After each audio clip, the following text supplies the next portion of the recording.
কক্সবাজারে এসে আমরা সবাই শাড়ি পরে বের হয়ে গেছি মেরিন ড্রাইভে যাব বলে।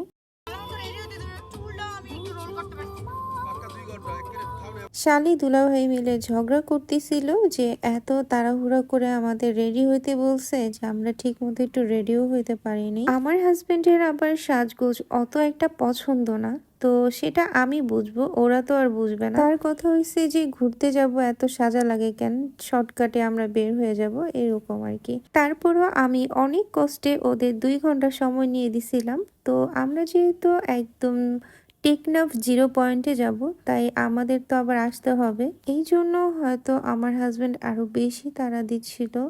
তো প্রতিবারই হচ্ছে আমরা জেডিঘাট পর্যন্ত আসি, তবে এইবার প্ল্যানিং করছিলাম যে আমরা টেকনাফ যে 0 পয়েন্টটা সেই পর্যন্ত যাব। তবে এই ডিসিশনটা আমার রং ছিল, আসলে এত দূর যাওয়াটা আমাদের ঠিক হয় নাই। প্রায় 2.5 ঘন্টা হয়ে গেছে আমাদের গাড়িটা চলতেছিল, তো মাঝখানে একটা ব্রেক নিল।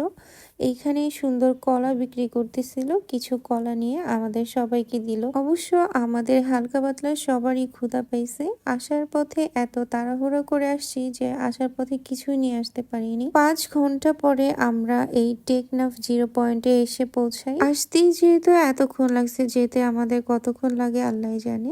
বিচের কাছাকাছি আসতে না আসতেই দেখি এরা মাছ ধরে আনছে। শাপলা মাছ ওই যে আমরা দেখছিলাম না দেবু শামুক এই চিংড়ি যে কি চিংড়ি ঘোড়া না ধরুন তোকে চিংড়ি সবই করে দাও ওই যে তুমি যেগুলো নিছিলা চাকা চিংড়ি। হ্যাঁ, এই মাছগুলো ধরা দেখবো বলেই এত দূর আসছিলাম। এত বেশি খারাপ লাগতেছিল যে আসার পথে আমি আর কোনো ভিডিও করিনি। আমাদের অনেক বেশি ক্ষুধা লেগে গেছিল দুপুরে, যেহেতু আমরা কিছু খাইনি তাই আমরা ডিরেক্ট হচ্ছে হোটেলে চলে আসছি। এই হোটেলটার নাম হচ্ছে ঝাউবাগান, আমার পছন্দের একটা হোটেল। আমি কক্সবাজারে গেলে এমন একটা দিন নেই যে এই হোটেলে আমি খাবার খাই। তাদের একটা জিনিস আমার অনেক ভালো লাগে, খাবার দেওয়ার আগেই হচ্ছে আমাদের আচার দিয়ে দেয় একদম বাটি ভরে। তো আমরা যেহেতু কালা ভুনা অর্ডার করছিলাম, এটা বাবুর জন্য আমি ভাত মেখে দিচ্ছিলাম। ওর ডাল আর মাংস হলে আর কিছু লাগে না। এটা ছিল আমাদের খাবার। তো আমরা যেহেতু ভর্তার প্লেটারটা নিছিলাম, তো এখানে অনেক কিছু মিক্স করা ছিল, সবকিছুই একটু একটু করে টেস্ট করতেছিলাম। সারাদিনের ক্ষুধা পেটে খাবার খাচ্ছিলাম, এত মজা লাগতেছিল খাবারগুলো, তাও আবার পছন্দের হোটেলের খাবার, একটু স্পেশাল তো মজা লাগবেই। তাদের এই ভর্তাটাকে আমি ভাবতাম পেঁয়াজ মরিচের ভর্তা, তবে আজকে খেয়াল করে দেখলাম এটা হচ্ছে কিছু ড্রাই ফিশ, মানে শুটকিও আছে অ্যাড করা। তবে আমি নেক্সট টাইমে গেলে আবার জিজ্ঞাসা করব যে এটা কি দিয়ে বানায়। ভর্তা দিয়ে খাওয়ার পরে আমি হচ্ছে কালো ভুনাটা নিচ্ছি।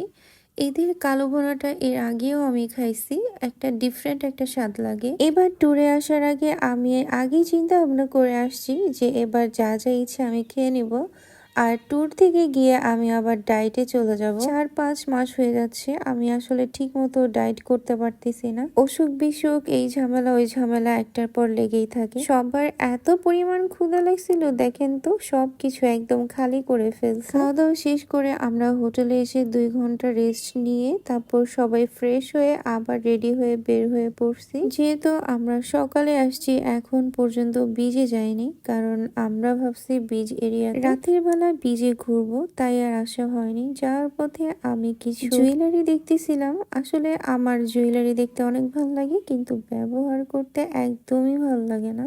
তারপরও দেখতেছিলাম যে কিছু নেওয়া যায় কিনা বা কিছু পছন্দ হয় কিনা। কিছু তো পছন্দ হলো না, আমরা চলে আসলাম বিজে। আর বিজে আসার পরে দেখি এই ফলগুলো কি যেন একটা নাম বলতেছিল, বিক্রি করতেছিল 20 টাকা করে। আমরা এটা নিয়ে টেস্ট করছিলাম, একটা বাজে একটা টেস্ট ছিল। তো আফরিন ঝালমুড়ি দেখে বলতেছিল ঝালমুড়ি খাবে, তো আমরা সবাই ঝালমুড়ি খেলাম। খেয়ে আমরা একটু এখানে বিচ এরিয়াতে হাঁটাচলা করতেছিলাম, আর এখানে তারা বাবা ছেলে মিলে খেলতেছিল। অনেক বেশি ঠান্ডা লাগতেছিল, তাই ভাবলাম এখান থেকে আমরা চলে। দুষ্টামি করছে ভয় পাইছে না। মেয়েটা তার ফ্রেন্ডকে ভয় দেখাইছে, সেটা দেখে সেও তাকে ভয় দেখাইলো। মানে এটা দেখে আমরা খুব হাসতেছিলাম যে হঠাৎ করে মেয়েটাকে কেন ভয় দেখাইলাম। যাই হোক, আমাদের ডিনারের সময় হয়ে গেছিল, তাই আমরা কাসুন্দিতে চলে আসছিলাম। আমাদের প্ল্যানিং ছিল যে আমরা রাতের ডিনারটা হচ্ছে কাসুন্দিতেই করব। আমরা যে অটোতে করে আসছি অটোটাতে লাইটিং করা ছিল, বেশ ভালোই লাগতেছিল। রাতের বেলা এরকম অটোতে ঘুরতে কিন্তু ভালোই লাগে। এতদিন এই রেস্টুরেন্টটা আমি ফেসবুক ইউটিউবে দেখেছি, আজকে খুব কাছ থেকে দেখতে পারছি। এক কথায় বলতে গেলে মন ভালো করার মতো একটা প্লেস ছিল। তো এসে আমরা খাবারটা অর্ডার করে দিয়েছিলাম। এখান থেকে আমরা হচ্ছে তান্দুরি চিকেন আর হচ্ছে নান রুটিটা নিয়েছিলাম, আর সাথে ছিল আমাদের একটা ডোসা। খাবারটা এত মজা ছিল, উপর দিয়ে চিকেনটা কিন্তু ড্রাই ছিল কিন্তু ভিতর থেকে যে একটা জুসিনেস ছিল, এক কথায় বলতে গেলে অসাধারণ একটা খাবার ছিল এটা। তবে ওদের ডোসাটাও আমরা ট্রাই করছি, ডোসাটাও অনেক মজা ছিল। কাসুন্দিতে এসে আমরা অনেক আড্ডা দিলাম প্লাস গান শুনলাম। খাওয়া দাওয়া কমপ্লিট করে আমরা চলে আসছিলাম হোটেলের দিকে। সারাদিন চা খাইনি বলে তাই বাপ ছেলে ক্রেভিং হচ্ছিল, চায়ের দোকানে এসে আমাদের রেখে চা খাওয়া শুরু করে দিছে। চা দিয়েই হচ্ছে আমাদের দিনটা আজকে এখানেই শেষ হলো। আমি তো এখন হোটেলে গিয়ে একটা ঘুম দিব।